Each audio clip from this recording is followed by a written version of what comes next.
Pour ne rien manquer, abonnez-vous maintenant. Sud Radio Berkov dans tous ses états, le fait du jour. Le gouvernement français se dit vigilant concernant le secteur bancaire actuellement chahuté par les déboires de plusieurs établissements aux USA. Et ces dernières heures, c'est l'annonce par le principal actionnaire de Crédit Suisse de son incapacité à fournir une nouvelle aide financière à la banque helvète qui a semé un nouveau vent de panique. Le plongeon de Crédit Suisse à la bourse a eu des répercussions sur le secteur bancaire français avec la chute notamment des actions de Société Générale, BNP Paribas et Crédit Agricole. La deuxième banque suisse peine à se remettre d'une série de scandales qui a considérablement entamé la confiance des investisseurs et des clients. On va voir les conséquences en compagnie de Sylvain Bersinger, économiste au sein du cabinet d'études et de conseil Asterès. Sylvain Bersinger, bonjour. Bonjour. Bienvenue sur Sud Radio. Alors concrètement, que s'est-il passé hier à la Bourse de Paris et notamment sur l'ensemble des bourses ? Oui, alors c'est vrai qu'hier, les bourses, et notamment les valeurs bancaires, ont été en baisse, hein, clairement. Alors elles rebondissent plutôt ce matin, hein. Ce qu'il faut voir, c'est qu'on est dans une situation un petit peu agitée. Donc ce qu'on dit à un moment donné ne sera peut-être plus vrai en fin d'après-midi, etc. Donc voilà, il faut être assez prudent et un petit peu marcher sur des œufs. Mais effectivement, avec la faillite de Silicon Valley Bank et les difficultés notamment de Crédit Suisse, il y a eu un mouvement de défiance en bourse qui ont fait que un certain nombre d'investisseurs ont vendu des valeurs boursières, ce qui ont fait baisser leurs cours. Donc, je dirais, c'est pas très surprenant. Dès qu'il y a des mauvaises nouvelles dans un secteur, dans les heures ou les jours qui suivent, les titres en bourse de ce secteur ont tendance à baisser. Donc, je ne suis pas particulièrement surpris, si vous voulez, que les valeurs bancaires aient baissé à la Bourse de Paris. Donc c'est une baisse, mais c'est pas non plus un effondrement. Je dirais, il faut pas dramatiser la situation. Je crois qu'on n'est pas, en tout cas à ce stade, et je pense qu'on n'y sera probablement pas, même s'il faut être très prudent, on n'est pas sur une crise de type 2008. Il y a eu, effectivement, il y a une crise bancaire aux États-Unis qui chahute un petit peu les valeurs bancaires en bourse. Mais pour l'instant, on en reste là, si je puis dire. Mais cette crise américaine, c'est la conséquence qui a eu lieu hier sur les bourses. On va parler des remontées des banques françaises, notamment BNP Paribas, Société Générale et Crédit Agricole dans quelques minutes.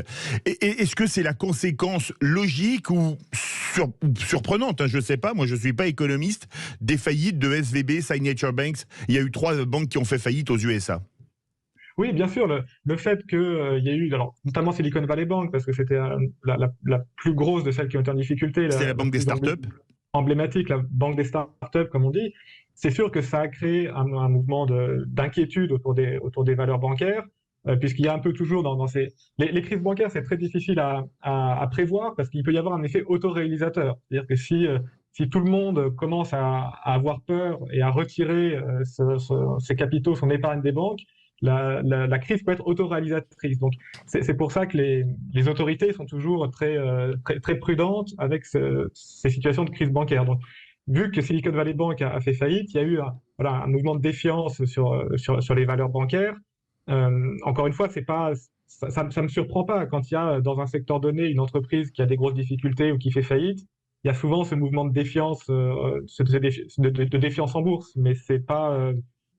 Pour moi, c'est pas catastrophique ou c'est pas le signe qu'on va vers une crise bancaire systémique et généralisée. Alors hier justement, Société Générale avait perdu plus de 12%, BNP plus de 10%, Crédit Agricole plus de 5%.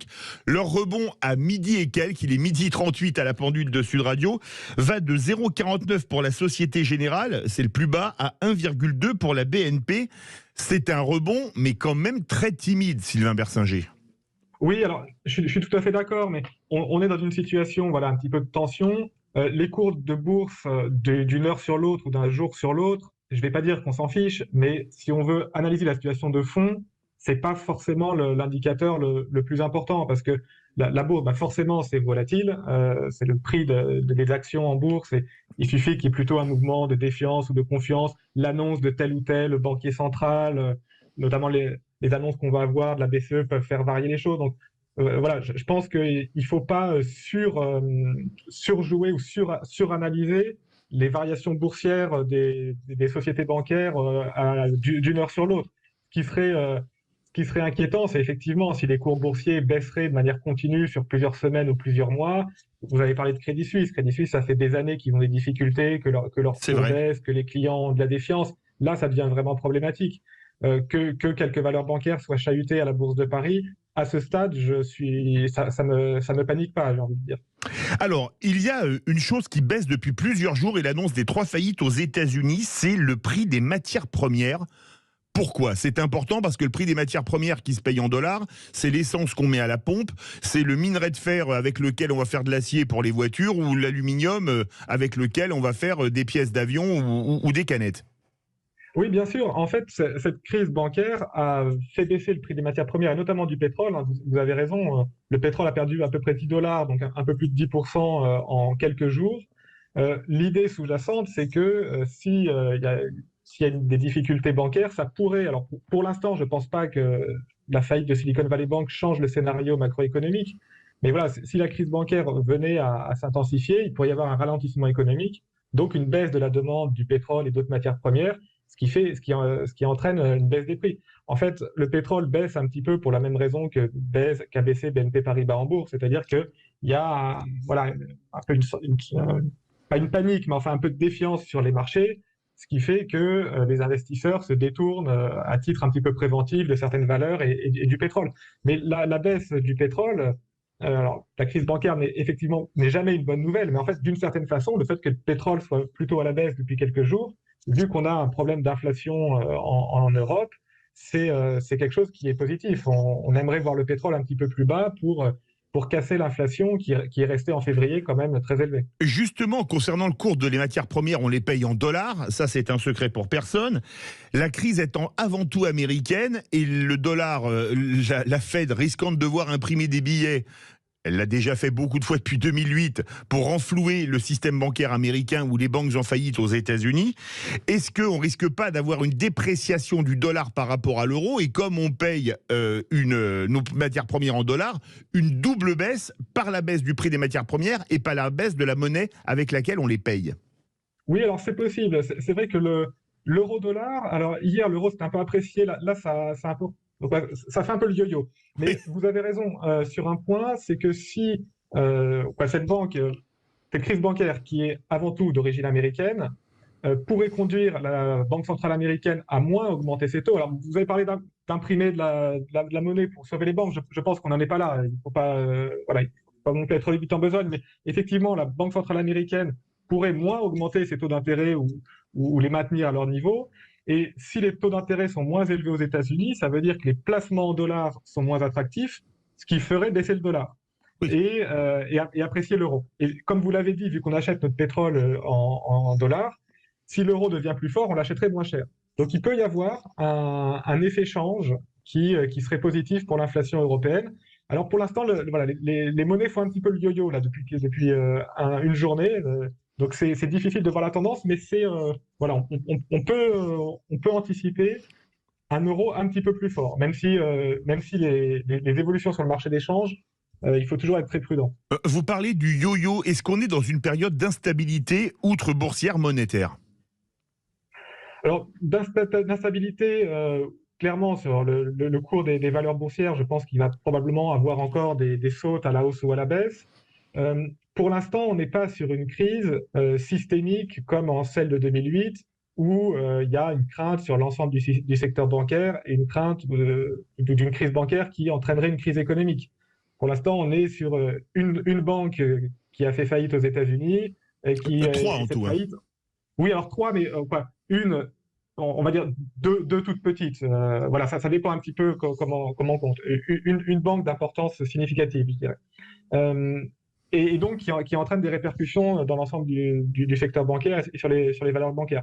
Je ne pense pas que pour l'instant on soit sur un scénario de la crise de 2008 où on aurait une crise bancaire systémique qui entraînerait une crise économique, parce que c'est ce qui s'était passé en 2008. Si vous voulez, à ce stade, les turbulences en bourse des valeurs bancaires ne me font pas changer, grosso modo, le scénario économique de la croissance française pour 2023. Vous avez parlé de l'importance des annonces des banquiers centraux, donc la Fed et la BCE en particulier. La BCE avait augmenté ses taux depuis des mois pour lutter contre l'inflation. Est-ce que s'il y a dévaluation du dollar, enfin dévaluation du dollar par rapport à l'euro et baisse du coût des matières premières, donc un risque plus déflationniste qu'inflationniste, la BCE pourrait avoir tendance à rebaisser ses taux? Oui, alors On n'en est clairement pas là sur la déflation, hein. Pour l'instant, on en est sur des matières premières qui ont baissé et un euro qui pourrait être un peu plus fort, donc une inflation un peu moins vigoureuse que ce qu'on aurait pu anticiper. On n'est clairement pas encore sur un scénario déflationniste généralisé. Non, je pense que ce qui gêne les banques centrales actuellement, c'est un mécanisme peut-être un petit peu plus technique, mais si on prend Silicon Valley Bank, une des raisons de ces difficultés, c'est que cette banque détenait des titres de dette publique, et quand les taux d'intérêt augmentent, la valeur des dettes publiques diminue. Alors c'est un mécanisme peut-être un petit peu compliqué, mais l'idée c'est de se dire, si je détiens un titre de dette publique qui rapporte, je dis n'importe quoi, 1%, et que l'ensemble des taux dans l'économie augmente, eh bien, j'ai tendance à vendre mon titre de dette publique pour aller placer ailleurs à un taux plus élevé. Et si tout le monde fait ça, ça fait baisser la valeur des titres de dette. Et pour les banques qui détiennent beaucoup de ces actifs-là, ça diminue la valeur de leurs actifs. Donc voilà, c'est plutôt ce mécanisme financier, alors voilà, qui est pas évident à expliquer rapidement à la radio, qui fait que les banques centrales, à mon avis, sont dans une situation un petit peu délicate. C'est-à-dire que d'un côté, je pense qu'elles aimeraient encore augmenter les taux d'intérêt pour freiner l'inflation qui est encore forte, hein, 6,3% en février en France. Mais elles sont conscientes que si elles augmentent trop leur taux d'intérêt, elles risquent de diminuer la valeur des titres que détiennent les banques et donc d'attiser la crise bancaire. Donc actuellement, je pense que les banques centrales marchent un petit peu sur des œufs et sont en train d'essayer de pondérer les différents risques qui peuvent apparaître. On en parlait lundi avec Didier Testo de la Bourse et la Vie TV qui était à votre place.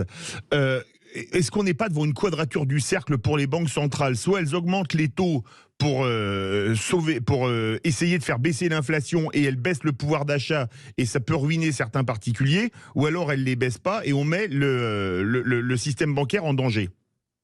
Oui, c'est vrai que C'est la quadrature du cercle.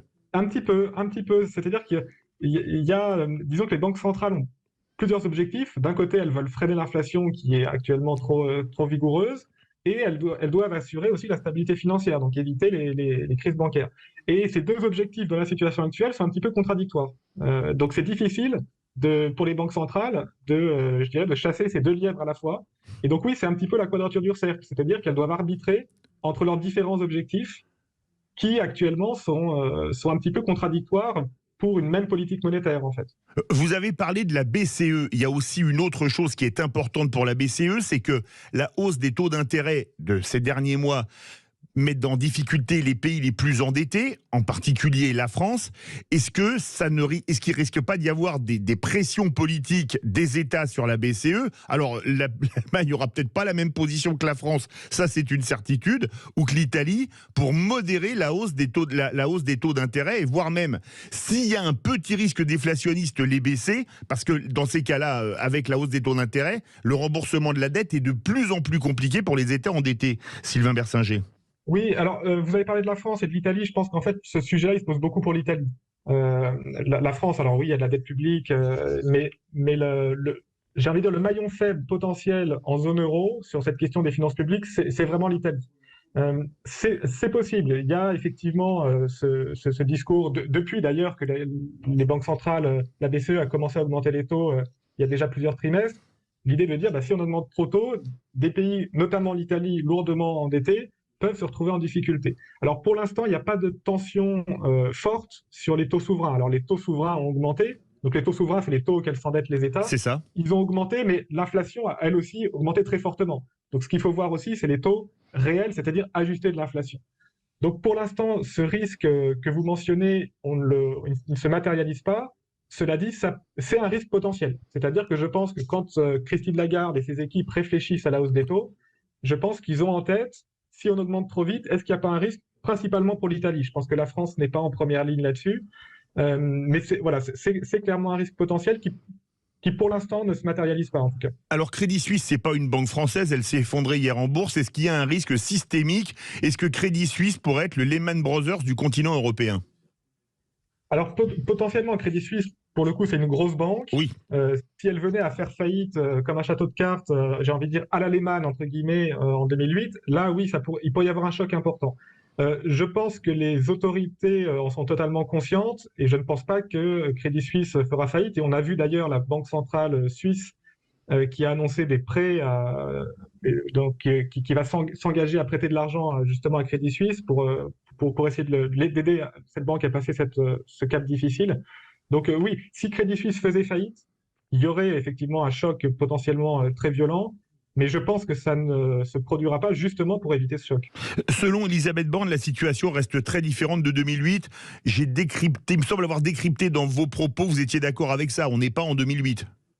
Alors oui, pour l'instant, alors dans les situations de crise bancaire, je mets beaucoup de prudence dans ce que je dis parce que c'est des choses qui peuvent évoluer très vite. Oui, donc, on se souvient d'une ministre des Finances française qui est maintenant à la BCE qui avait dit que la crise des subprimes ne toucherait pas l'Europe. Oui, non mais quand on fait de la prévision économique, c'est un éternel exercice de modestie.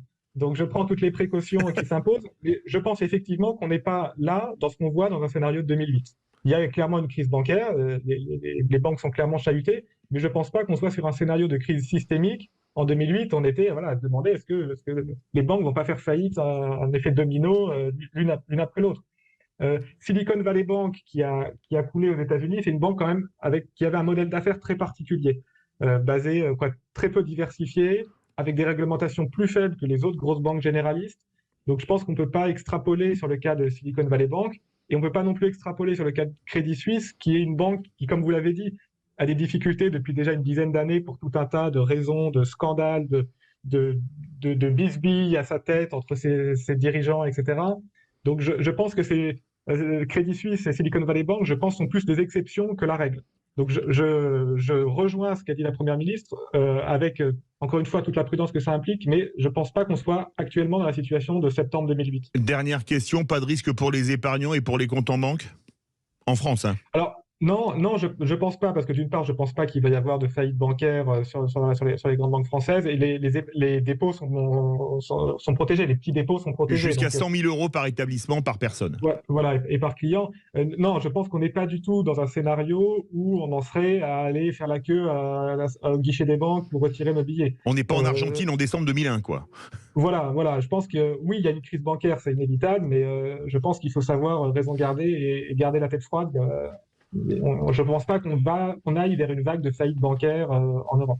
Espérons-le. En tout cas, merci beaucoup Sylvain Versinger, économiste au sein du cabinet d'études et de conseil Asterès. Sud Radio Berkov dans tous ses états. Les perles du jour. Ce sont les suites de l'affaire dont on a parlé hier, des vidéos de Icy Diamond XX, une escorte et actrice porno trans, qui a fait publier des photos d'elle ou de lui dans la mairie de Paris et qui avait filmé, si on l'en croit, des gaudrioles faites dans les toilettes de l'hôtel de ville et dont le compte Twitter avait été suspendu.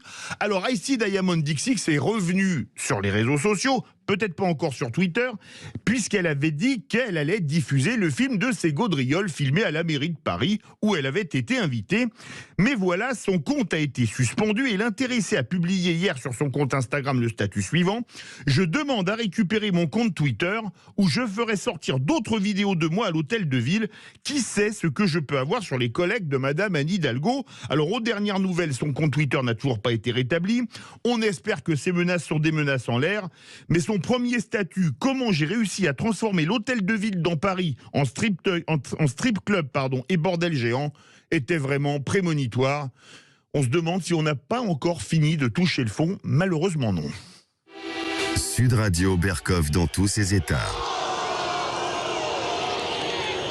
On me dit que la meilleure façon pour que je me sente réellement moi-même, c'est en me faisant appeler Fred. Ça, c'est parce que je suis non-binaire. Et Fred, ça sonne aussi bien pour un garçon que pour une fille. Et je préfère qu'on dise eux ou il au pluriel, parce que quand on me parle et qu'on me dit il ou elle, je ne me reconnais pas du tout. Oh, je n'étais pas au courant. Pas étonnant que tu n'étais pas dans ton assiette. Comment voulais-tu réussir à mener convenablement le troupeau sans être toi-même? Je te demande pardon si je n'ai pas utilisé le bon prénom et les bons pronoms depuis tout à l'heure. Merci à toi de m'avoir ouvert ton cœur. On connaissait l'homo sapiens non-binaire depuis une émission de télévision, vous savez, je ne suis pas un homme, monsieur. On connaît désormais le bison non-binaire. Comment? Un bison d'Europe ou un bison d'Amérique, ça ne parle pas? Si, grâce au dessin animé de Netflix Ridley Jones, dont vous avez entendu en extrait, on sait qu'il y a désormais des bisons non binaires. Alors, un dessin animé pour les enfants, mais ne peut-on pas assimiler cela à de la propagande pour nos enfants? Un petit garçon ou une petite fille n'a pas besoin qu'on lui explique des théories fumeuses, comme la théorie du genre, qui sont à la science ce que la piquette est au grand cru. Alors, laissez les enfants hors de tout ça. Moi, j'ai une petite fille de 3 ans. J'aimerais pas qu'elle me demande, en voyant ce type de dessin animé, c'est quoi un bison non binaire, parce que j'ai absolument pas envie de lui expliquer, elle qui aime bien s'habiller en princesse et se regarder dans la glace. Alors s'il vous plaît, laissez nos enfants, ne leur parlez pas de sexualité, ils apprendront quand il sera temps. Sud Radio Berkov dans tous ses états. Et pour conclure, je voudrais faire un bravo à David Lisnard, le maire de Cannes, qui, après avoir débattu dans l'émission Quotidien avec la journaliste Salomé Saké, a été victime par l'intéressé d'un tweet franchement pas courtois, un tweet dont elle est tellement fière qu'elle a d'ailleurs décidé de protéger l'ensemble de ses tweets. Alors, tweet auquel le maire de Cannes a répondu: « Il m'a semblé au contraire que le débat était courtois et argumenté. Si apporter nuances et contradictions à vos propos est synonyme chez vous de bâillonnement, cela signifie que vous appliquez le titre de votre livre à tout avis divergent du l'autre. Étais-je censé me taire? C'est le titre du livre de Salomé Saké, et Sois jeune et tais-toi. » Alors, si maintenant il faut aller dans les débats et ne plus avoir à répondre, fût-ce avec courtoisie et argument, parce qu'on est plus âgé de son contradicteur, mais où va-t-on? Ce n'est pas parce qu'on est jeune qu'on ne dit pas de conneries, on peut être vieux et en dire aussi, mais quand on est jeune, on n'a pas l'expérience de la vie qu'on a à 40, 50, 60, 70 ans, et l'expérience dans la vie, ça peut toujours aider. Alors, plutôt que de toujours se victimiser, certains feraient mieux d'argumenter, à moins que ce soit un peu trop compliqué pour eux. Bravo donc à David Lisnard. Le face-à-face. Le face-à-face du jeudi 16 mars. L'avènement des BRICS marque-t-il la fin de la domination occidentale? Avec nous pour en parler, Claude Blanche-Maison, ancien ambassadeur de France à Moscou, auteur de Vivre avec Poutine, édité chez Temporis, et Tigran Yegavian, professeur de relations internationales à l'université Schiller. Bonjour à tous les deux. Bonjour. Oui, en fin de semaine dernière, les deux frères ennemis de l'islam sunnite et chiite, l'Arabie Saoudite et l'Iran, ont rétabli leurs relations diplomatiques rompues en 2016. Un rétablissement qui ne s'est pas fait tout seul, mais sous l'égide de la Chine, alors que les USA sont depuis la fin de la Seconde Guerre mondiale le principal allié de l'Arabie Saoudite dans la région. Est-ce un camouflet pour Washington? Quelles leçons en tirer dans la région? Est-on en train d'assister à la création d'un bloc composé des BRICS, Brésil, Russie, Inde, Chine, Afrique du Sud, auquel viendrait s'ajouter l'Arabie Saoudite et l'Iran face à l'Occident? Une telle alliance est-elle crédible et peut-elle changer totalement les cartes géopolitiques, géoéconomiques et géostratégiques du monde? Est-on en train d'assister aux prémices de la fin de 5 siècles de domination du monde par l'Occident? On va en débattre avec nos deux invités. Claude Blanche-Maison, ce retour des relations diplomatiques entre l'Iran et l'Arabie Saoudite sous l'égide de la Chine, est-ce que ça vous a surpris? Écoutez, pas tellement, parce que d'abord c'est un succès diplomatique pour la Chine, qui est devenue un acteur global sur la scène internationale, et parce qu'ensuite les relations internationales ont changé de nature, et la guerre d'Ukraine le marque encore plus, mais c'était déjà en cours auparavant. C'est-à-dire que les alliances classiques, rigides, les camps fermés, je crois que c'est un peu du passé, et que maintenant il y a une certaine fluidité dans les relations internationales. C'est en tout cas la thèse d'un pays dans lequel j'ai servi, qui est l'Inde. Le ministre des Affaires étrangères de l'Inde appelle ça le multi-alignement. C'est pas le non-alignement, mais c'est le multi-alignement. C'est-à-dire qu'il n'y a plus d'alliance fixe sur tous les sujets. Il y a des accords de coopération avec beaucoup de pays, et on choisit le segment de la coopération qui convient dans les rapports bilatéraux. Et effectivement, là, ce qui vient de se passer entre l'Iran et l'Arabie Saoudite, ça n'est pas une alliance militaire, c'est tout simplement le rétablissement des relations diplomatiques. C'est bien le moins qu'on puisse faire pour deux pays qui sont importants sur la scène internationale. Ils ne se parlaient plus, ils ne se voyaient plus, sauf par personnages interposés. Ils se faisaient un peu la guerre par Yémen interposé. Et ils se faisaient la guerre, en effet. Donc, effectivement, c'est un retour à la normale, en quelque sorte. Mais vous avez raison, c'est le troisième point. Ça veut dire que probablement l'un et l'autre ont un intérêt diffus, comme d'ailleurs la Chine, à modifier l'équilibre de l'ordre international à long terme, à modifier les grands équilibres, à faire évoluer la gouvernance des relations internationales et du monde globalisé dans lequel nous vivons, dont les règles ont quand même grosso modo été établies par les pays développés, par les pays qui font actuellement partie du G7, mais en réalité essentiellement par les États-Unis et leurs alliés directs. Tigran Irigavian, surpris par ce rôle d'entremetteur de la Chine. Alors, il y a des ruptures et des continuités. Enfin, la rupture, c'est que oui, la Chine adopte une position plus audacieuse, alors qu'elle était habituellement en retrait sur les grands dossiers de questions internationales. Elle ne faisait pas office de médiatrice, elle faisait plutôt office de, disons, courtier, qui défendait uniquement ses relations, ses intérêts commerciaux et économiques. Donc là, il y a effectivement une certaine nouveauté, parce que la Chine a des relations transactionnelles économiques fortes, à la fois avec l'Iran et l'Arabie Saoudite. Donc c'est dans son intérêt à elle qu'il y ait une convergence de vues, voire une cogestion de plusieurs dossiers importants, stratégiques, que ce soit le Yémen. Le Yémen, il faut comprendre une chose, c'est le glacis de l'Arabie Saoudite. C'est son glacis protecteur, c'est l'équivalent du Donbass pour la Russie, de Taïwan pour la Chine. Hein. Donc le Yémen, c'est important. Effectivement, il y a une guerre par proxy entre les Iraniens et les Saoudiens sur le terrain yéménite. Et les Chinois, en fait, là où ils ont un avantage comparatif par rapport aux Occidentaux, c'est qu'ils ne s'encombrent pas de considérations morales et droits de l'homiste. Donc, même si vous avez un régime, on va dire, athée chinois et un régime qui est le Vatican de l'islam théocratique, une sorte de théocratie, l'Iran et l'Arabie Saoudite, chacun à leur façon, ça n'empêche pas de rétablir, en fait, des canaux diplomatiques importants. Il faut souligner que les Chinois n'ont pas obtenu cette victoire diplomatique tout seuls. Ils doivent beaucoup à Oman, Sultanat d'Oman, qui est un pays très discret, mais extrêmement dynamique dans la diplomatie régionale, dans la médiation entre les principaux acteurs, parce que l'Oman parle à tout le monde, avec la Syrie, avec l'Iran, avec Israël aussi. Et puis, les Émirats arabes unis aussi avaient intérêt à ce qu'il y ait une convergence de vues irano-saoudienne. Alors, il y aura un impact. Il y aura un impact sur le Yémen. Les Saoudiens en ont besoin parce qu'ils sont embourbés, mais aussi sur le Liban. Parce que le Liban est en panne de président de la République, est en vacances présidentielles. Est en faillite. Et en faillite. Et là, ça marque un retour de l'Arabie Saoudite sur le dossier libanais, alors que les Saoudiens étaient en retrait depuis plusieurs années au profit de l'Iran.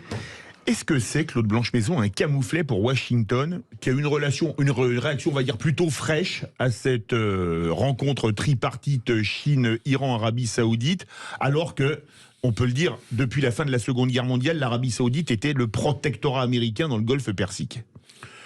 Oui, enfin, je pense que c'est surtout un camouflet, parce que les États-Unis sont en train d'organiser le monde pour tenter d'empêcher la Chine de poursuivre son cours de développement économique et de devenir la première puissance du monde. Et là-dessus, les États-Unis, effectivement, sont bien déterminés à empêcher la Chine de devenir la première puissance économique du monde. C'est d'ailleurs pas sûr qu'elle le devienne, puisqu'on voit les économistes qui tirent les conséquences de ce qui s'est passé après le Covid, et il se peut très bien que la croissance exponentielle de la Chine connaisse, dans le fond, un ralentissement. C'est le cas actuellement, d'ailleurs, à une sorte de plateau, d'autant plus qu'elle est dans une situation démographique qui est mauvaise. Oui. Donc, les États-Unis s'emploient à faire en sorte que la Chine ne devienne pas la première puissance économique du monde, ne dépasse pas les États-Unis, et surtout n'accompagne pas cette montée économique qui va quand même continuer, d'une croissance, d'une montée en puissance sur le plan militaire et sur le plan diplomatique. Alors sur le plan militaire, on en est encore loin, puisqu'on connaît maintenant les budgets militaires pour l'année prochaine. Pour les États-Unis, c'est à peu près 850 milliards de dollars, et pour la Chine, c'est environ 240 millions de dollars. Donc il y a un rapport... Milliards de dollars, pardon. Et il y a un rapport donc de 1 à 3 ou à 3,5. C'est évidemment, la Chine ne rattrapera pas de sitôt la puissance militaire américaine. Et puis les Américains sont installés dans le monde entier. C'est la seule vraie puissance globale, avec des bases militaires en Asie d'ailleurs, tout près de la Chine, et des alliés comme le Japon et comme la Corée du Sud, qui sont également tout près de la Chine. La Chine a une seule base militaire à l'extérieur du territoire, c'est Djibouti, plus les colliers de perles autour de l'Inde et dans l'océan Indien, mais qui ne sont généralement que des facilités portuaires, qui tentent à venir en effet de devenir des bases en utilisant le mythe des routes de la soie, c'est-à-dire des investissements en fait en infrastructure, notamment au Pakistan, notamment au Sri Lanka, quitte à mettre ces pays en faillite, puisqu'ils s'endettent. Je dirais que le pays qui est le plus touché, enfin, c'est surtout un camouflet pour l'État d'Israël. Parce qu'Israël croyait vraiment qu'il était en mesure de constituer un bloc monolithique à travers des nouvelles alliances régionales. Le pacte d'Abraham, c'était avec les Émirats arabes unis, anti-iraniens. Et là, on voit que l'Arabie Saoudite, qui avait misé beaucoup sur Israël pour assurer sa sécurité contre l'Iran, parce que effectivement, on arrive à la fin d'une séquence importante qui avait commencé en 1945 avec le fameux pacte Quincy qui unit les États-Unis contre l'Arabie Saoudite. Avec la lorsque le président Roosevelt rencontrait le roi Saoud, et ils avaient convenu du deal suivant, pétrole contre sécurité, contre sanctuarisation de l'Arabie Saoudite par l'armée américaine. Or, ce qu'on a constaté depuis quelques années, c'est que l'assurance vie américaine ne couvre plus l'Arabie Saoudite, puisque ça n'a pas empêché les rebelles yéménites d'attaquer des cibles stratégiques dans le royaume d'Arabie Saoudite. Donc c'est un camouflet pour Israël. Israël est le pays le plus mécontent de ce rapprochement diplomatique. C'est eux qui ont eu la réaction la plus fraîche, c'est le moins qu'on puisse dire, oui. Et en aucun cas, donc, les Américains comprennent qu'on évolue dans un monde où il n'y a plus d'alliance. Il n'y a plus le terme d'alliance, mis à part l'OTAN, mais des partenariats. Donc les partenariats, c'est beaucoup plus, on va dire, flexible, mais c'est aussi beaucoup plus hasardeux parce qu'on est sorti de cette logique de bloc. Donc il est un peu, on va dire, anachronique de parler d'une nouvelle guerre froide, sino-occidentale en tout cas, puisque c'est pas les mêmes paramètres, c'est pas la même grammaire. Sud Radio, Berkov dans tous ses états, 13h12, ce débat. Est-ce que la géopolitique du monde est en train de changer suite au rapprochement de l'Iran et de l'Arabie Saoudite sous l'égide de la Chine? La Chine prend-elle de plus en plus de place dans la diplomatie mondiale? On continue d'en débattre dans quelques instants. Vous voulez réagir? Posez vos questions à nos invités, à vos invités d'ailleurs. Vous connaissez le numéro, le 0826 300 300. On se retrouve dans quelques instants. Ici Sud Radio. Les Français parlent au français. Je n'aime pas la blanquette de veau. Je n'aime pas la blanquette de veau. Sud Radio Berkov dans tous ses états. L'évolution du monde, la place de plus en plus importante que prend la Chine dans la diplomatie mondiale. On en parle aujourd'hui avec Claude Blanche-Maison, ancien ambassadeur à Moscou et à New Delhi, auteur de l'un d'entre Vents et marées et Vivre avec Poutine, les deux publiés chez Temporis, et Tigrani Gravian, membre du comité de rédaction de la revue géopolitique Conflit et enseignant à l'université internationale Schiller. Vous avez bien connu, je crois, Hubert Védrine. À la chute du mur de Berlin, Hubert Védrine avait parlé de l'hyperpuissance américaine. Il n'y avait plus qu'elle, quelque part, avec la chute du bloc soviétique. Est-ce qu'aujourd'hui, il n'y a pas une deuxième hyperpuissance qui arrive dans la diplomatie mondiale, la Chine? Et est-ce que les Américains ont les moyens de s'y opposer? Il avait même parlé à l'époque de Hyper-Madeleine à propos de Madeleine Albright, absolument, qui était la secrétaire d'État américaine, et ça l'avait beaucoup amusé, puisqu'elle était d'origine européenne. Oui, et qu'elle parlait français parfaitement. Et qu'elle parlait bien le français. Je pense que c'est difficile de qualifier aujourd'hui la Chine d'hyperpuissance.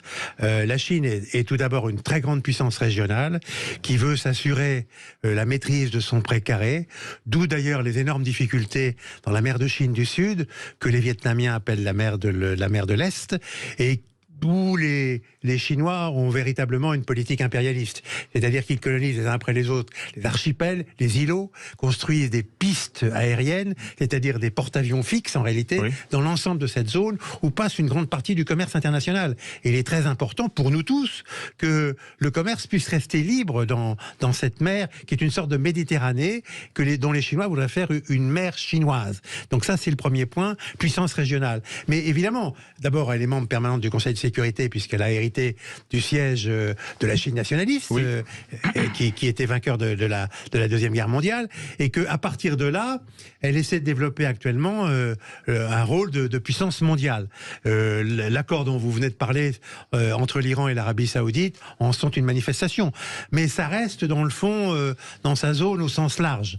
Je pense qu'aujourd'hui, la Chine, parce que Xi Jinping va rencontrer M. Poutine probablement la semaine prochaine, et il va sans doute aller le voir en lui disant « Écoute, nous sommes d'accord pour faire évoluer à long terme la gouvernance mondiale, ça ne peut plus durer, que tout soit décidé par les Occidentaux, et notamment par les Américains, mais nous ne sommes pas d'accord avec toi sur les moyens d'y arriver. Nous ne sommes pas d'accord avec toi sur le fait d'employer la guerre et d'employer les invasions militaires sur un pays voisin pour y parvenir. C'est un mauvais moyen, et par conséquent, il faut pas continuer dans cette voie-là. » Donc ça, c'est intéressant, parce que il y a un point commun, qui est commun d'ailleurs à tous les BRICS, qui est celui de changer à long terme la gouvernance mondiale, mais effectivement, il y a une divergence sur les moyens employés, parce que les BRICS sont un ensemble quand même assez hétérogène. Tigrani Gravian, sur l'avènement de la Chine, est-ce que c'est la deuxième hyperpuissance? Il faudrait, comme l'a précisé l'ambassadeur Blanche-Maison, les BRICS ne constituent pas un bloc géopolitique homogène. Vous avez dans les BRICS l'Inde et la Chine qui ont certes une interdépendance économique, mais qui ont des intérêts divergents, stratégiquement parlant. La Russie et la Chine qui n'ont pas les mêmes moyens aussi d'arriver à leur fin. Et il faut retenir un mot-clé. Les Chinois ont pour horreur le terme alliance. Ils détestent, ils parlent beaucoup d'amitié. Or, en relation internationale, l'amitié n'a aucune signification. Il n'y a pas de terme alliance chez les Chinois. Et les Chinois n'ont pas la même notion du temps que les États-Unis, que les Occidentaux, parce qu'ils s'inscrivent dans une temporalité plurimillénaire. Donc, ce que fait Xi Jinping, qui est quand même le fils d'un compagnon de route de Mao Tse-tung, qui a été tombé en disgrâce, et puis bon, après, Mao est à la fois marxiste. Beaucoup de gens sont tombés en disgrâce, notamment sous la révolution culturelle ou le grand bond en avant, soit en passant. Donc, marxiste et nationaliste. C'est la revanche de l'humiliation chinoise au XIXe siècle, quand la Chine était à genoux, qui était soumise à des traités inégaux par les Anglais lors des concessions internationales. Donc Xi Jinping, il veut que la Chine obtienne la première place du podium, en tout cas en tant que puissance économique, puisque le rattrapage chinois est abyssal. En 1982, le PIB chinois, c'était 9% du PIB américain. En 2022, c'était 73% du PIB américain. Alors certainement, le budget militaire, il est encore bien en deçà du budget militaire américain, et la Chine n'a pas les moyens de déployer, de projeter dans le monde entier. Par contre, ce qu'elle fait, c'est que via le bilatéralisme, elle institue des traités, pour le coup, inégaux, dans le sens inverse, avec les pays d'Afrique, avec l'Amérique centrale. Je crois que le Honduras, hier, a rompu ses relations avec Taïwan, parce qu'il y a encore 13 États qui reconnaissent Taïwan. La Chine ne supporte pas qu'on reconnaisse Taïwan, considère que c'est une affaire intérieure. Donc, via, en fait, un retour du balancier, via l'établissement de traités bilatéraux inégaux sur la base de lignes de crédit qui se traduisent par un endettement massif de pays vulnérables, la Chine peut briguer en fait une place de première puissance économique, mais elle n'aura pas tous les leviers de cette puissance. Il lui manque le levier militaire, il lui manque le soft power, parce que encore aujourd'hui, il n'y a pas beaucoup de gens qui ont envie de vivre en Chine, de faire leurs études en Chine. La Chine n'a pas les outils du soft power américain, elle n'a pas la technologie américaine, elle n'a pas l'innovation, même si elle a l'équivalent des GAFAM. Donc elle a encore un chemin à prendre sur ce terrain. Je crois que Claude Blanche-Maison veut réagir à vos propos. Moi, je suis tout à fait d'accord avec ce qui vient d'être dit, et je prendrai un exemple concret à propos du soft power chinois. Bon, bien sûr, il y a des centres Confucius partout. Oui. On en a un très joli sur la Seine, à Paris. Simplement, il n'y a pas grand monde dedans, sauf quelques personnes qui vont prendre des cours de chinois. Et puis, pour illustrer encore la chose, par exemple, dans les rapports dont on parle beaucoup aujourd'hui entre la Russie et la Chine, je me souviens d'un ou deux oligarques que je connaissais bien à l'époque où j'étais ambassadeur à Moscou. Ils me disaient tout simplement, non mais vous me voyez moi aller passer mes vacances en Chine, vous me voyez moi mettre mes enfants à l'école en Chine, non mais vous plaisantez, et nous sommes européens, et effectivement on envoie nos enfants dans les écoles européennes. Alors ça a un petit peu changé peut-être avec la guerre en Ukraine, encore il y en a encore beaucoup en Suisse et dans d'autres pays qui ne font pas partie de la coalition. Et puis effectivement les références culturelles pour un Russe, c'est l'Europe et c'est pas la Chine. Et la Chine n'arrive pas à mordre en matière, en effet, de soft diplomatie sur ce gap. Alors elle y arrive un petit peu en Afrique, et c'est pas nouveau, c'est ancien. Moi, je me souviens à l'époque où je m'occupais à Bruxelles des relations avec les pays d'Afrique, des Caraïbes et du Pacifique. En Afrique, on voyait les coopérants chinois qui étaient les fameux coopérants aux pieds nus. Alors ils vivaient comme les locaux. Ils vivaient dans des cabanes, dans la rizière, et ils apprenaient à comment on améliore la productivité des cultures du riz. Ça, ils savaient faire. Effectivement, ça plaisait aux locaux. Par ailleurs, pour les dirigeants, ils construisaient des grands trucs en béton, des grands stades, des grands palais, etc. Ça leur plaisait aussi. Donc ça, ils savaient faire. Mais c'était en Afrique, et puis cette période-là est maintenant dépassée, et ils ont d'autres concurrents qui fait qu'ils ont le plus grand mal en effet à se projeter, et finalement c'est par le biais économique qu'ils arrivent à circonvenir les différents États sur les différents continents et à accroître leur influence. Tigran Gravan, je vais résumer, vous me dites si je me méprise sur vos propos, Claude Blanche-Maison. La Chine, pas de soft power, contrairement aux États-Unis qui sont très forts dans ce domaine, notamment via Hollywood. En technologie, là, c'est Tigran Gravian, avantage aux États-Unis. Par contre, démographiquement et économiquement, avantage à la Chine. Déjà, la Chine, elle paye le prix de l'enfant unique, parce que là, elle est en train de perdre la population. Alors, je rappelle, c'était la politique sous Mao Tse-tung, 1979. Après Mao Tse-tung, où il n'y avait qu'un enfant par famille, sinon on avait de grosses pénalités financières. On est à peu près 40 ans après. C'est 3 ans après la mort de Mao. On est à peu près 40 ans après l'enfant unique, et là, ça commence à se payer, parce que la Chine commence à perdre la population. Elle commence aussi à perdre de l'attractivité du fait de son industrialisation. C'est le premier émetteur de gaz à effet de serre, la Chine. Donc c'est quand même le pays qui pollue le plus. Et ça a aussi des conséquences sur l'écosystème, sur l'environnement, qui rend la Chine aussi moins attractive. Et on voit bien aussi la gestion calamiteuse de la politique du zéro Covid. Donc tout cela ne joue pas en faveur du soft power chinois. Comme l'ambassadeur l'a rappelé, on n'a pas envie d'envoyer nos enfants étudier en Chine. On ne consomme pas de films chinois, on ne s'habille pas avec les marques chinoises. Les Chinois ont essayé de développer une politique ambitieuse de masques gratuits, de vaccins gratuits. Ça marche peut-être pour les pays du Sud, pour l'Afrique, mais effectivement, la Chine n'a pas les atouts que ont encore les États-Unis. Donc économiquement parlant, on est dans une forme d'interdépendance avec les États-Unis, parce que la Chine quand même est le principal créancier aux États-Unis. Elle détient encore des parts importantes du bon trésor américain, mais elle commence à s'en défaire. La Chine aussi, il faut le rappeler, est un pays très endetté. Elle est très endettée, elle a une dette publique importante, une dette privée importante, et ça constitue une forme de vulnérabilité. Mais certains disent que c'était Jean-Pierre Raffarin qui l'avait dit il y a quelques années, que la Chine est le banquier du monde. C'est vrai ou c'est pas vrai, Claude Blanche-Maison ? Sur le plan des bons du Trésor américain, bien sûr, encore qu'elle ait un peu réduit le volume, parce que effectivement, elle est amenée, comme tous ces pays, à avoir un comportement plus prudent par rapport à ça. Mais oui, elle est d'une certaine manière le banquier. Vous posiez la question en termes démographiques. En termes de démographie, je dirais avantage à l'Inde.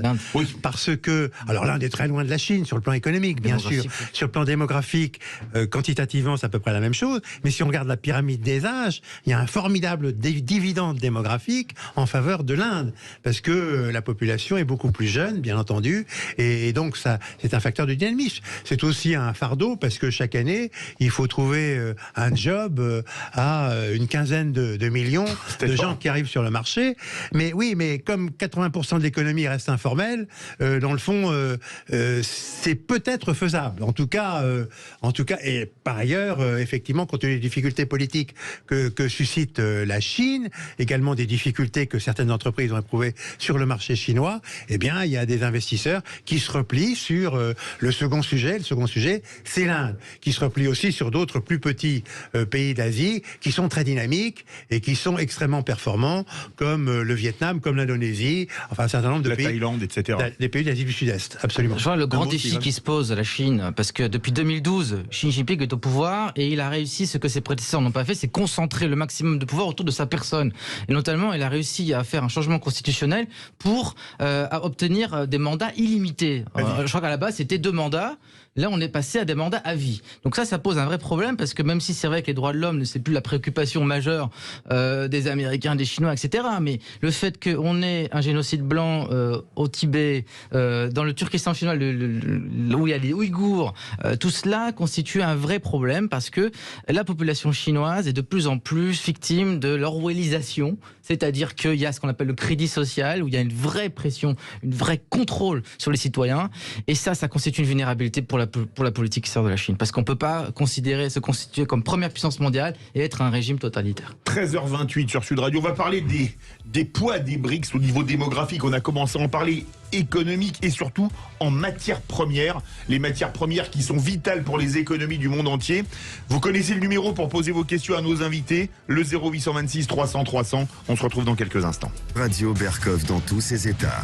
Et on parle de l'évolution du monde en compagnie de Claude Blanche-Maison, ancien ambassadeur à Moscou et New Delhi, auteur de L'Inde contre vents et marées, de Vivre avec Poutine, les 2 publiés chez Temporis, et Tigran Yigravian, membre du comité de rédaction de la revue Géopolitique Conflit et enseignant à l'Université internationale Schiller. On va revenir là sur l'ensemble des BRICS, auxquels on peut rajouter de manière parcimonieuse l'Arabie Saoudite et l'Iran depuis quelques jours. Quand on regarde le poids de ces pays en termes de matières premières, rien que pour le pétrole, l'Iran, l'Arabie Saoudite, la Russie, est-ce que ça ne donne pas une puissance énorme à cet ensemble s'il se développait? Alors, vous dites qu'il y a des divergences et que c'est pas un bloc monolithe, quand on voit notamment leur poids sur les matières premières. Alors, si on prend en plus l'alimentaire, la Russie est un grand producteur de produits alimentaires, le Brésil, n'en parlons pas. Est-ce que ce serait pas vraiment un géant mondial ? Oui, c'est un géant mondial, mais encore une fois, qui a vu sa naissance apparaître dans un phénomène médiatique. C'est d'ailleurs intéressant, caractéristique probablement de notre époque, puisque c'est en 2001, je crois qu'une note d'un banquier avait utilisé ce sigle pour la première fois, en disant c'est là qu'il faut investir parce que c'est là que ça va se passer. Mais effectivement, à l'époque, ça paraissait tout à fait farfelu, puisque ces pays n'avaient pas grand-chose à voir les uns avec les autres. Quel rapport entre le Brésil et l'Inde? Le Brésil fonctionne comme une démocratie imparfaite, mais une démocratie quand même, alors que la Chine était un pays totalement verrouillé, totalement communiste. Mais effectivement, comme vous le dites, sur le plan des matières premières, certains d'entre eux ont de grosses ressources en matières premières, évidemment. D'autres ont de gros besoins en matières premières. Et c'est ce qui tout avait fait dire à Lula, déjà, à Lula ancien mandat. Il y a une complémentarité. Il faut développer les rapports sud-sud, donc à l'intérieur des BRICS, puisqu'en effet, la Chine et l'Inde ont de très gros besoins en matières premières et par conséquent, il y a des complémentarités. Mais bien sûr, pour le pétrole, le marché il est mondial. Il y a une fluidité mondiale et ces deux pays sont d'importants importateurs de pétrole. Actuellement, ils bénéficient des prix cassés de la Russie, puisque ils n'appliquent pas évidemment de sanctions. D'ailleurs, pour eux, les sanctions, ça n'existe pas. Ça n'est pas un moyen normal de politique étrangère. On n'applique pas les sanctions. Donc, ils bénéficient du fait qu'ils n'appliquent pas les sanctions. Même si ils désapprouvent la guerre. Ils désapprouvent la guerre en Ukraine, mais ils ne condamnent pas la Russie. Pour garder, en effet, une position, à leurs yeux, équilibrée. Et puis parce que ce sont les héritiers des non-alignés, tout simplement. Oui, alors effectivement, mais on n'est plus dans la même conjoncture de la guerre froide, parce que le monde n'est plus unipolaire. Il a été unipolaire après entre 1991 et 2001, avec la victoire des États-Unis sur le bloc communiste jusqu'au 11 septembre. Maintenant, il est apolaire, ce monde. Il n'est pas tout à fait multipolaire parce qu'on cherche un nouvel équilibre dans le système international et je crois que les BRICS, leur puissance, c'est la faiblesse de l'Occident. La faiblesse de l'Occident déjà parce que l'Occident n'a plus de narratif audible auprès de ses anciens précarés africains, notamment. Comment expliquer le fait que la France, par exemple, condamne les coups d'État au Mali, au Burkina Faso et soutient des régimes autoritaires au Gabon et au Tchad? Ça, c'est un truc que les Africains n'aiment pas. Ces deux poids, deux mesures, ça les rend pas très audibles, les Français. On l'a vu lors du voyage d'Emmanuel Macron en Afrique il y a quelques jours. Absolument. Alors les Chinois, ils arrivent, ils disent nous, on allonge une ligne de crédit, on vous construit des aéroports, des routes, on veut des points d'appui pour notre stratégie commerciale de collier de perles, c'est-à-dire des points d'appui maritimes, mais on ne s'encombre pas d'ingérence dans les affaires intérieures de vos pays. Donc c'est la diplomatie du chéquier, mais après il y a le piège de la dette. Ça c'est aussi un problème. Et les Russes, eux, ce qu'ils proposent, c'est des kalachnikovs pour être un petit peu, on va dire, coiffés du commerce, c'est-à-dire sécurisation des régimes en place avec en contrepartie participation aux ressources naturelles, mais ce n'est pas de l'ingérence à l'occidental, parce que leur narratif se base justement sur l'absence de passif colonial. La Chine est une puissance impériale dans son étranger proche, dans son environnement régional. Elle veut constituer un glacis parce qu'elle a été traumatisée par les humiliations du 19e siècle. Les guerres de l'opium. Elle veut un bloc homogène dans son environnement. La Russie, c'est à peu près la même chose. C'est reconstituer le glacis qu'elle a perdu après 91, qui est considéré par Poutine et par l'ensemble du pouvoir russe comme la pire catastrophe géopolitique du XXe siècle. C'est-à-dire perdre sans combattre. Perdre la guerre froide sans combattre. Claude Blanche-Maison, vous voulez réagir? Ce qui veut dire que l'enceinte pertinente pour éviter la guerre, on parle quelquefois de la Troisième Guerre mondiale, etc., l'enceinte pertinente, c'est le G20. Parce qu'au G20, on a à la fois le G7 et les pays dont on vient de parler, et tous les pays des BRICS, qui d'ailleurs se concertent avant le G20 pour y adopter des attitudes qui soient cohérentes et avoir au moins un plus petit dénominateur commun. Et d'ailleurs, ils ont repris l'idée initiale du G7, parce que lorsqu'on a créé le G7, l'idée c'était de mettre ensemble les économies du monde les plus puissantes. Or, lorsque la Chine est devenue très puissante, on ne lui a pas proposé de venir au G7. Non. Et puis, lorsque la Russie... Alors qu'on a accepté la Russie dans le G8, qui était moins puissante que la Chine. Mais dès que la Russie est sortie des clous en annexant du territoire, par exemple la Crimée, on l'a viré du G8, qui est redevenu G7. Donc le G7, maintenant, c'est le core groupe des pays occidentaux, c'est-à-dire le fan group des Américains. C'est utile, d'ailleurs, c'est utile de se coordonner entre pays occidentaux puissants sur le plan économique et politique. Mais effectivement, ensuite, le vrai sujet pour débattre des affaires du monde, c'est le G20. Et le G20, évidemment, il change de présidence, c'est comme le G7, ça tourne chaque année. Et cette année, c'est précisément l'Inde qui a la présidence. Et donc, il y a plein de groupes ministériels qui se réunissent tous les mois. Et il y aura, à la fin du mois d'octobre, un sommet qui se tiendra à Delhi. Et je pense qu'à ce moment-là, effectivement, ça sera peut-être une heure de vérité. Notamment pour ce qui risquerait de nous entraîner vers une guerre mondiale, elle est déjà un petit peu mondialisée, qui est le conflit en Ukraine. Oui, mais justement, les pays du Sud considèrent que ce conflit est une guerre d'occidentaux. On trouve que la Russie est tombée dans un piège tendu par les Américains. C'est comme ça que c'est perçu en Afrique notamment. Et c'est pour ça l'abstention des Africains, l'abstention des Indiens, du Brésil face à l'invasion russe de l'Ukraine, ça traduit cette gêne que ça ne les concerne pas. Parce qu'il y a une dépendance accrue vis-à-vis bien sûr des céréales. L'Afrique est extrêmement impactée par cette guerre en termes d'approvisionnement en céréales. Personne n'a à gagner, donc on s'oriente vers un nouvel, je dis pas un nouveau Yalta, mais en tout cas un nouvel équilibre sur la base d'intérêts beaucoup plus commerciaux, beaucoup plus pragmatiques et pas d'alliances géopolitiques pérennes sur le modèle de l'OTAN. Mais pour revenir sur les aspects géoéconomiques, les matières premières, etc., est-ce que ça risque pas de jouer si ces pays décidaient par exemple d'échanger non plus en dollars sur les matières premières, mais dans d'autres monnaies, le yuan par exemple, ou une autre monnaie, est-ce que ça ne pourrait pas créer un conflit avec les Américains pour qui le dollar, comme ils disent, c'est notre monnaie, c'est votre problème? Ils essaient depuis un certain temps, mais avec des succès très très limités. Parce que il faut bien voir que le commerce international étant ce qu'il est, les traders jouent un très grand rôle. Ce ne sont pas les États qui vendent à d'autres États. Les traders sont au milieu du jeu, et leur terrain de jeu, c'est le monde entier. Et eux ont intérêt, encore aujourd'hui, à faire le trading en dollars. Donc tant que ça sera la situation, eh bien les échanges en yuan ou en rouble ou en autre chose resteront marginaux, c'est-à-dire lorsqu'il s'agit d'échanges bilatéraux où les États jouent un rôle clé. Mais ça sera tout à fait marginal par rapport aux échanges internationaux. Mais vous avez raison, avec le temps, cette tendance va se développer. Vous êtes d'accord avec ça? Oui, absolument. C'est une multipolarisation des monnaies, mais qui ne va pas remettre en question pour l'instant l'hégémonie du dollar, étant donné que même si les Russes maintenant se font payer en roubles, leur pétrole, ils le vendent à prix cassé. Oui. Donc là, ils n'ont pas les moyens de reconstituer leurs arsenaux. En tout cas, ils ont des capacités relativement limitées. La Russie, c'est le PIB de l'Espagne, c'est pas le PIB de la Chine. Donc la Russie ne va pas prendre une position dominante. Et les Chinois, pareil, avec le Airbnb, ils ne sont pas en mesure aussi de concurrencer le dollar parce qu'il n'y a pas cette confiance, en tout cas, des traders sur le... Donc la fin du rôle du dollar, c'est pas pour tout de suite, de monnaie mondiale. Exactement. C'est pas pour tout de suite. Parce que pour les Américains, c'est quand même un aspect essentiel de leur politique, non? Bien sûr, et puis c'est ce qui leur permet d'avoir des budgets avec un déséquilibre abyssal.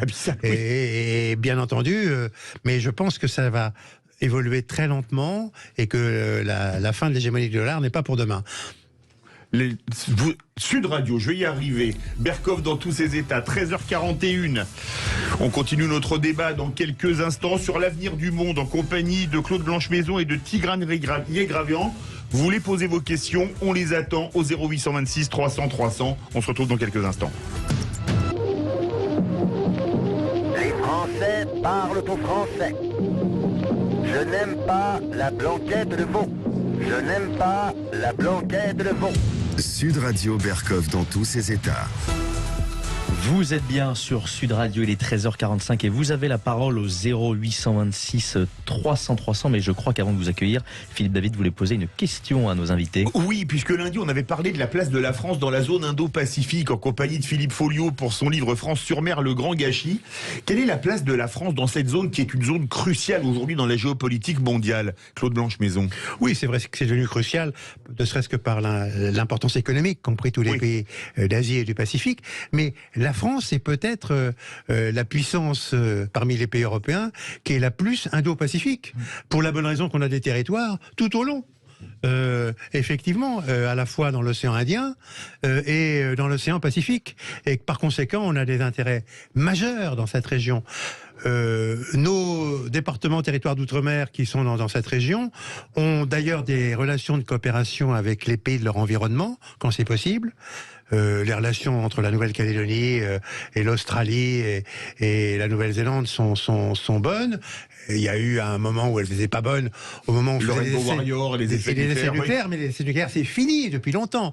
Et donc maintenant, il y a de bonnes relations de coopération. Mais effectivement, la marine française n'est peut-être pas dimensionnée pour faire face à toutes ces obligations sur l'ensemble de cette zone, puisque ça va du Pacifique Sud jusqu'à Toulon, au bout du compte. Ce qui fait très loin. Et ce qui fait quand même beaucoup. Donc il y a effectivement un problème, et effectivement, on partage nos conceptions indo-pacifiques avec un certain nombre de pays, notamment l'Inde, mais aussi les pays d'Asie du Sud-Est, y compris le Vietnam, la Malaisie, l'Indonésie et d'autres pays. Mais on n'a probablement pas exactement la même conception de l'Indo-Pacifique que celle des États-Unis d'Amérique, pour qui c'est essentiellement une ceinture de containment de la Chine. Tigran Gravion sur l'Indo-Pacifique pour la France. Il y a un décalage abyssal entre le discours et les faits, parce qu'effectivement, ça devrait faire partie de notre doctrine de défense stratégique. C'est ce que disait Philippe Folliot, le sénateur. Parce que nous avons le deuxième domaine maritime au monde. Il faut le rappeler. Premier même maintenant. Ouais, Polynésie. Après les Américains, c'est pas le premier. On est devant a priori, d'après son livre. Alors il y a une menace systémique, c'est la Chine, parce que la Chine soutient les indépendantistes kanaks en Nouvelle-Calédonie. Il y a beaucoup de nickel en Nouvelle-Calédonie. La Chine est très présente en Polynésie, et nous n'avons pas les moyens de notre puissance parce que nous n'avons pas déployé suffisamment d'outils militaires sur le terrain. Donc la grande menace, c'est que ça devienne des colonies économiques chinoises si rien n'est fait pour proposer un modèle de développement durable et d'intégration renforcée avec la métropole. On part au 0826 300 300. Lucien. Allons au 0826 300 300. Vous continuez de nous appeler. On accueille Sophie d'Asnières-sur-Seine. Bonjour Sophie. Bonjour Sophie. Bonjour, merci pour vos émissions passionnantes. Je voulais juste poser une petite question à votre invité. Je ne comprends pas très bien, je ne suis pas très douée en économie, mais je ne comprends pas très bien la relation entre le PIB espagnol et le PIB russe, dans la mesure où ce sont quand même deux pays qui n'ont pas les mêmes ressources, les mêmes richesses. Et est-ce que vous pouvez juste me donner une petite explication supplémentaire? Ça me plairait beaucoup. Alors, comme c'est Tigran Gravion qui en a parlé, c'est lui qui va vous répondre. Oui, bonjour madame. Effectivement, non, on a un gros décalage entre ces deux économies réelles, mais il faut savoir que la Russie est un pays rentier. Alors un pays rentier, c'est un pays qui exporte énormément de pétrole, de gaz, de minerais, qui est leader aussi dans les diamants, mais qui est super tributaire, qui est extrêmement tributaire de la variation aussi des cours. Donc la Russie a une vulnérabilité en tant que pays rentier qui produit, somme toute, moins de richesses. Ou autant de richesses que des pays de taille moyenne ou importante comme l'Espagne ou l'Italie. Donc c'est un peu le grand paradoxe de la Russie, qui est un géant pétrolier, gazier, mais qui est en somme un grand pays rentier. Et les pays rentiers, ils souffrent de ce qu'on appelle la maladie hollandaise. C'est un syndrome quand il vous est plus intéressant en fait d'importer que de produire vous-même les richesses, les produits que vous n'avez pas. Et le risque, c'est de tomber en faillite, comme le Venezuela par exemple. Et la richesse moyenne par habitant est comparative, alors est comparable. Ah non, parce que c'est le PIB global de la Russie qui équivaut au PIB global de l'Espagne, mais vous divisez par 40 millions d'habitants en Espagne, 39 millions je crois, et par 140 millions en Russie. Donc en richesse par habitant, c'est beaucoup plus bas, c'est 3 fois et demi plus bas. Exactement. Bon, très bien. Et vous voyez, mes lacunes sont immenses. Merci beaucoup. Bonne journée. Au revoir. Merci beaucoup Sophie, n'hésitez pas à nous rappeler. Et on accueille Mohamed de Perpignan. Bonjour Mohamed. Bonjour à vous, bonjour aux auditeurs, à vous invités. J'ai une question à poser. Voilà, en Afrique, est-ce qu'on ne se comporte pas encore comme c'était nos anciennes colonies et qu'on a un petit peu cette façon de faire, qu'on a l'impression d'être au-dessus du lot au lieu d'avoir une vraie coopération avant de se faire peut-être un peu manger par la Chine, la Turquie, la Russie. Je vois ce qui se passe au Mali, au Burkina Faso. On n'est pas du tout les bienvenus. Quand même, je crois que c'est Ramayad qui a dit l'Afrique à papa c'est fini. Est-ce qu'on a les vrais diplomates pour un petit peu discuter avec ces pays et les laisser gagner leur propre démocratie et commercer avec eux au niveau technologique, industrielle et autres? Je crois que notre erreur, c'est un petit peu de vouloir encore les dominer, alors que c'est une jeunesse toute fraîche qui arrive, qui est éduquée, qui sait ce qu'elle fait. Claude Blanche-Maison, merci beaucoup Mohamed de Perpignan. Et est-ce qu'il y a encore une politique africaine de la France? Moi, je partage les opinions émises par votre auditeur. Je crois qu'il faut faire encore des progrès pour rendre la coopération beaucoup plus égalitaire. Alors, il y a eu plusieurs tentatives de fait. il y a eu la conférence de La Baule. On a dit il faut établir un nouveau mode de coopération. La France-Afrique, c'est fini. Et puis, c'était pas vraiment fini. Ça a continué parce que un certain nombre d'acteurs, notamment économiques, finalement, continuaient les pratiques d'avant. Je crois qu'en ce moment, c'est en train d'évoluer à très grande vitesse. Je voudrais aussi insister sur le fait que depuis pas mal d'années, on a transféré une partie de la coopération avec les pays d'Afrique au niveau de l'Union européenne, et que par conséquent, là, les effets néocoloniaux disparaissent, parce que l'Union européenne, évidemment, comporte des pays comme le Danemark, comme l'Estonie ou la Finlande qui n'ont aucun passé colonial et qui font très attention, justement, à ce que les projets qui sont conçus à Bruxelles soient des projets qui soient vraiment élaborés et gérés de façon bilatérale avec les pays dans lesquels ces projets sont développés. Donc ça, je crois que c'est la voie. Et puis en effet, il faut qu'on fasse extrêmement attention à la volonté de ces pays qui n'est pas toujours extrêmement bien reflétée par les dirigeants de ces pays. Parce que les dirigeants de ces pays, parfois, trouvent commode de trouver des arrangements avec le gouvernement français du moment, sans tenir compte nécessairement des besoins de leur population. Tigran Éric-Gravian. Je pense qu'on est très loin de la période de Jacques Foccart, le secrétariat aux affaires africaines et malgaches de l'époque élyséenne. C'est fini l'époque où, avec quelques centaines d'hommes, on arrivait à changer le cours d'un régime. Donc la France n'a plus de précaré. Elle a encore des positions confortables au Tchad, au Gabon. Africain, c'est fini. C'est fini, pourquoi ? Parce que vous avez la concurrence indienne aussi. L'Inde exporte de médicaments, notamment.